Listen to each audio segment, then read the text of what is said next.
Hello friends, welcome back to my channel advance English 101। Friends, आज की इस video में हम लोग 5 एडवांस इंग्लिश स्ट्रक्चर्स को सीखेंगे और उस पर एक से बढ़कर एक सेंटेंस की प्रैक्टिस भी करेंगे।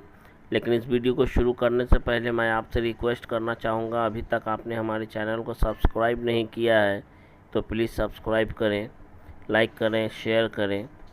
और आज का हमारा पहला टॉपिक है, अगर जब भी हमें बोलना हो, अगर खाना है तो खाओ वरना रहने दो, जाना है तो जाओ वरना रहने दो, मुझसे बात करना है तो करो वरना रहने दो, इस तरह के सेंटेंस को लिए जिस स्ट्रक्चर का यूज़ करते हैं वो है इफ़ यू वांट टू, उसके बाद वर्ब की फर्स्ट फॉर्म, उसके बाद देन, उसके बाद फिर वर्ब की फर्स्ट फॉर्म, उसके बाद अदरवाइज, उसके बाद लीव इट। जैसे पहला सेंटेंस, खाना बनाना जानते हो तो बनाओ वरना रहने दो। If you know how to cook food then cook, otherwise leave it. If you want to know how to cook food then cook, otherwise leave it. अगर तुम्हें अंग्रेज़ी बोलना आता है तो स्टेज पर जाओ वरना रहने दो। If you know how to speak English then go on the stage, otherwise leave it.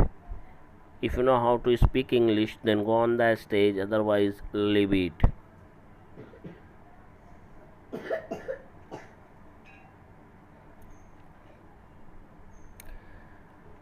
अगर तुम्हें मेहमानों का इज्जत करना आता है तो इस मामले में आगे बढ़ो वरना रहने दो।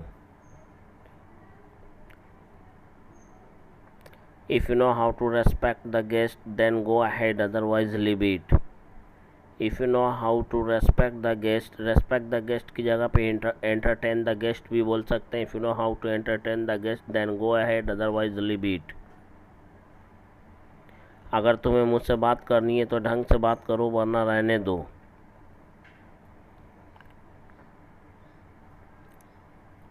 If you want to talk to me then talk with manner, otherwise leave it.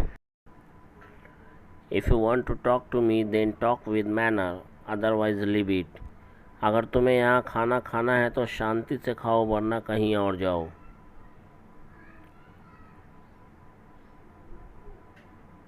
If you want to eat food here then eat quietly, otherwise go somewhere else. यहाँ पे quietly का मतलब शांति से। If you want to eat food, अगर तुम हमें इस बारे में कुछ बताना चाहते हो, if you want to tell me something about this, तो बताओ, देन टेल, वरना रहने दो, otherwise leave it. If you want to tell us anything about this then tell us, otherwise leave it. We are not mounting pressure on you for this. Mount pressure का मतलब होता है दबाव डालना, pressure डालना, माउंट प्रेशर।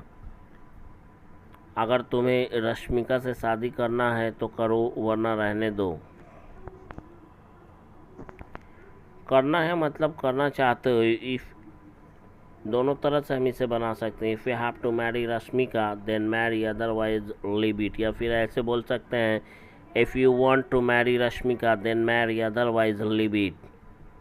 अगर तुम्हें वहाँ जाने का मन कर रहा है तो जाओ वरना रहने दो। If you want to go, if you feel like going there then go, otherwise leave it.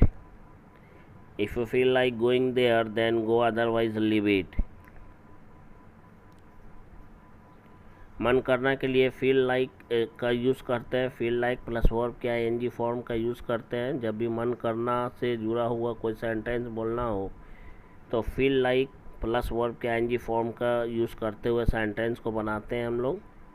Next है हमारा तो ना सही। जैसे कि अगर आप नहीं बात करना चाहते हैं तो ना सही, आप नहीं जाना चाहते हैं तो ना सही, आप मुझसे बात नहीं करना चाहते तो ना सही। इसके लिए हम लोग सो बी इट का यूज़ करते हैं, जिसका मतलब होता है तो ना सही। स्ट्रक्चर है इसका, कंप्लीट सेंटेंस पहले बोलेंगे, उसके बाद सेंटेंस के लास्ट में सो बी इट।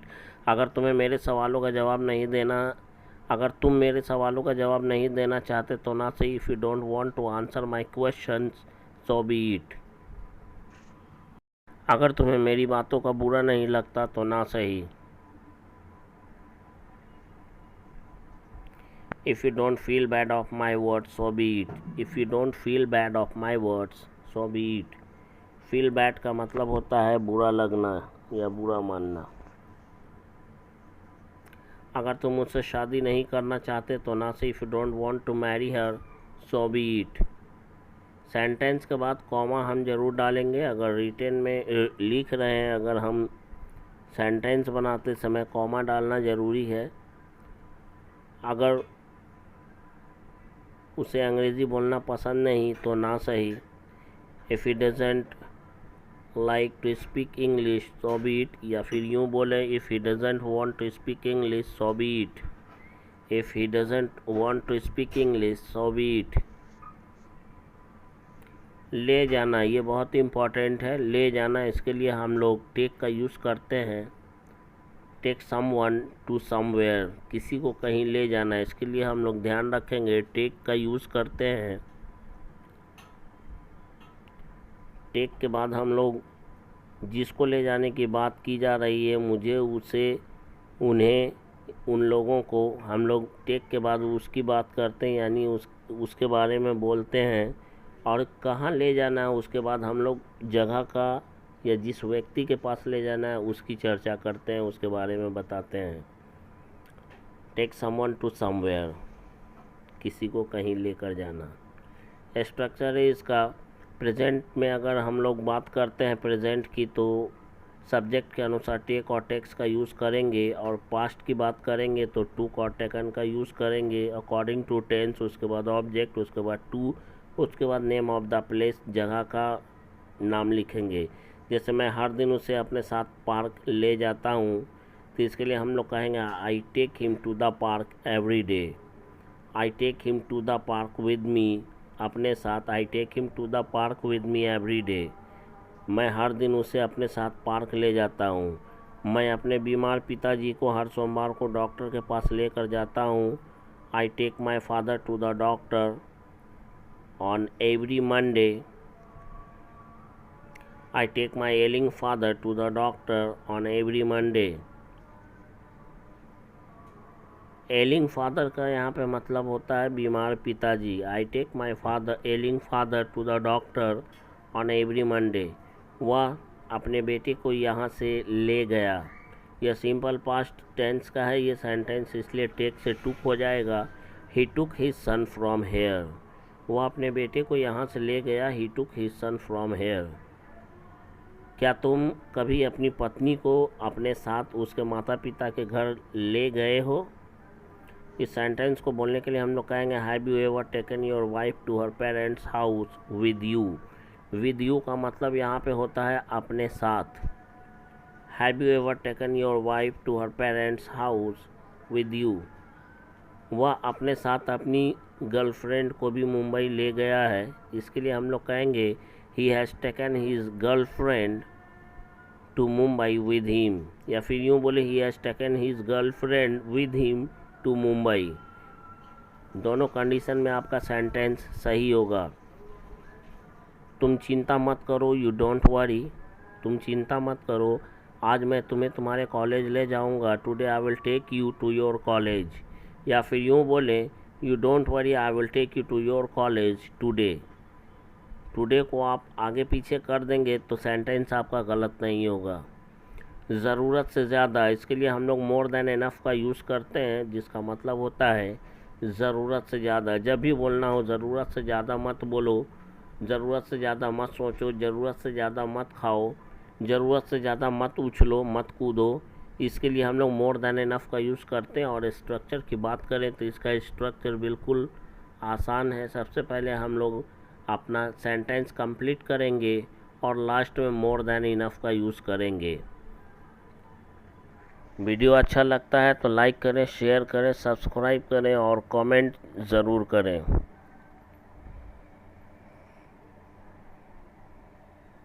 ज़रूरत से ज़्यादा नहीं बोलना चाहिए, इसमें सब्जेक्ट नहीं है, ध्यान रखेंगे। इसलिए हम लोग यहाँ पे वन का यूज़ करेंगे।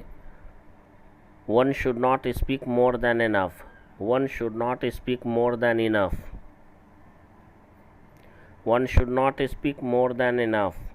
तुम्हें ज़रूरत से ज़्यादा नहीं बोलना चाहिए था। इसके लिए हम लोग कहेंगे you should not have spoken more than enough. You should not have spoken more than enough. Should not have plus verb के थर्ड फॉर्म का यूज़ निगेटिव सेंटेंस में होता है और बीते हुए बात को बताने के लिए होता है, चाहिए था के लिए। तुम ज़रूरत से ज़्यादा क्यों बोलते रहते हो? Why do you keep speaking more than enough? That's